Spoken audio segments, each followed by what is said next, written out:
5.500.000 venezolanos han tenido que salir de su país gracias a la crisis que ha ocasionado el chavismo.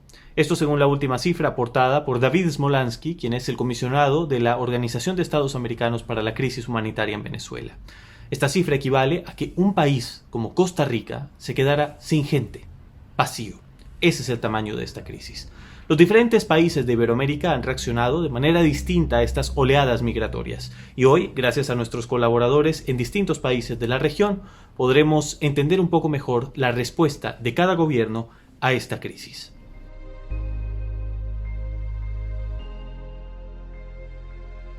El gobierno de Estados Unidos acaba de anunciar que otorgará el estatus de protección temporal, más conocido como TPS, a decenas de miles de venezolanos que ya se encuentran en este país. Esto quiere decir que esos venezolanos que hagan este trámite pues van a estar de manera legal y van a tener permiso de trabajo. Esta es una decisión que va en línea con la decisión tomada por Donald Trump en sus últimos días de suspender la deportación de los venezolanos durante 18 meses. Bueno, ahora el gobierno de Biden avanza en esa línea y les otorga el TPS. Por supuesto que es una buena noticia para los venezolanos y yo creo que también para todo Estados Unidos que quiere que los migrantes no sean una carga, sino que trabajen y aporten a este país. Y bueno, los venezolanos huyendo del socialismo en Venezuela ahora van a poder con esta medida estar de manera legal y trabajar tranquilamente. Entonces, una buena noticia para todos esos venezolanos que ya están en este país y que huyeron del narcosocialismo que hay en Venezuela. Uno de los países que sin duda ha sido clave en la ayuda humanitaria a los venezolanos ha sido Colombia. Prueba de ello ha sido el Estatuto de Protección Temporal recientemente aprobado por el gobierno de Iván Duque para regularizar el estatus de más de 1 millón de venezolanos al interior del país. Así podrán acceder a su visa de residentes en los próximos 10 años. Esto permitirá que muchos venezolanos accedan al mercado laboral y mejoren sus condiciones de vida. Lo que está sucediendo en Panamá con los venezolanos es realmente dramática. Yo diría que el juego está trancado para unos 30.000 venezolanos. ¿Por qué? Primero porque en la Constitución, por Constitución no hay la ley del refugio, no hay la figura del refugio aquí en Panamá. Segundo, durante la pandemia los costos para regularizar el estatus migratorio se duplicaron.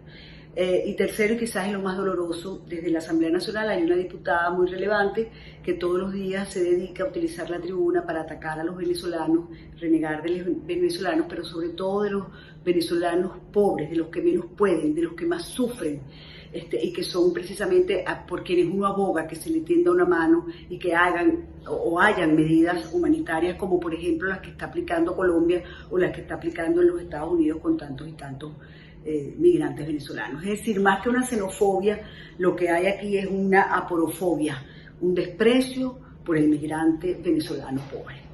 Esa es la situación aquí en Panamá. El gobierno chileno, en comparación al resto de Latinoamérica, ha tomado medidas favorables para su inserción regular en el país. Por ejemplo, se les permite ingresar y regularizar su situación con pasaportes vencidos, y en algunas ocasiones se les ha permitido regularizarse dentro del país aún hallándose en esta situación, y se les ha dispuesto además una visa especial de responsabilidad democrática. Es necesario señalar que los venezolanos tienen una vida medianamente tranquila en el país, han podido aportar, incluso se han podido desarrollar dentro de los marcos legales, y sin dudas tienen una mejor calidad de vida de la que tenían en su propio país. La situación de los venezolanos en Bolivia que escapan de la dictadura de Maduro en Venezuela no es buena en absoluto, así como no debe ser buena en la gran mayoría de lugares a los que llegan.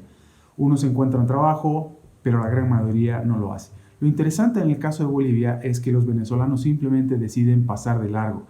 Prefieren ir a lugares como incluso Paraguay o Chile, donde tienen mejores condiciones, pero incluso prefieren llegar a lugares como Argentina, que es el segundo lugar con mayor inflación y donde más se asemejan las cosas a Venezuela, antes que a Bolivia. Simplemente pasan de largo. La cantidad de venezolanos, comparativamente hablando, que hay en la región es realmente mucho menor. Eso es lo que más llama la atención. La situación actual de cientos de miles de refugiados venezolanos que llegaron al Perú huyendo de la dictadura bolivariana actualmente es insostenible. Muchos han perdido sus empleos debido a la pandemia del COVID-19. Incluso han enfrentado amenazas de desalojo, pues ya no podían continuar pagando el alquiler de sus viviendas. El Perú, luego de Colombia, es el segundo país que más refugiados venezolanos ha recibido. Debido a la crisis sanitaria y económica, muchos han decidido retornar a su país de origen. Otros vienen utilizando el Perú como corredor humanitario hacia otros países de la región, especialmente Chile y Argentina. En México hay 101.000 venezolanos. Llegaron 20.000 entre 2019 y 2020 y de estos la mitad ya tienen reconocido su estatus como refugiados y la otra mitad está pendiente.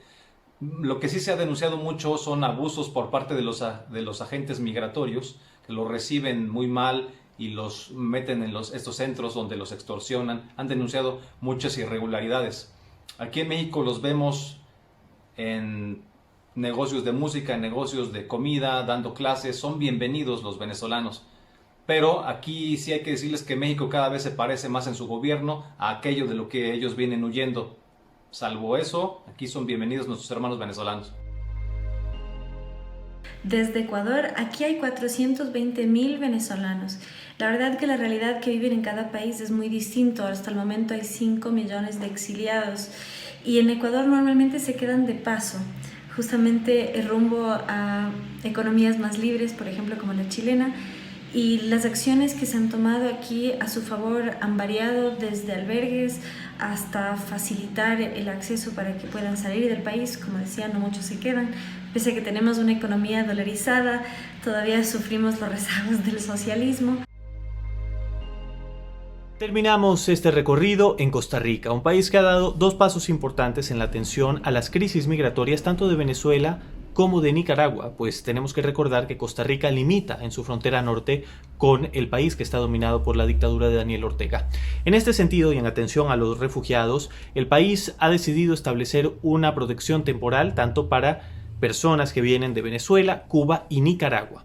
Esto, en caso de que se les hubiese negado el refugio, ahora lo pueden volver a solicitar, demostrar que no tienen antecedentes penales y podrán quedarse en el país. Además, se ha firmado un convenio con ACNUR para que, dentro de la población de refugiados, que asciende a 85.000 personas en este país, las 10.000 más vulnerables, entre las cuales entran venezolanos y venezolanas, ahí, a esa población específicamente se le dará seguro médico con la Caja Costarricense del Seguro Social. Estas son algunas de las realidades a las cuales se enfrentan los venezolanos en los distintos países de Iberoamérica.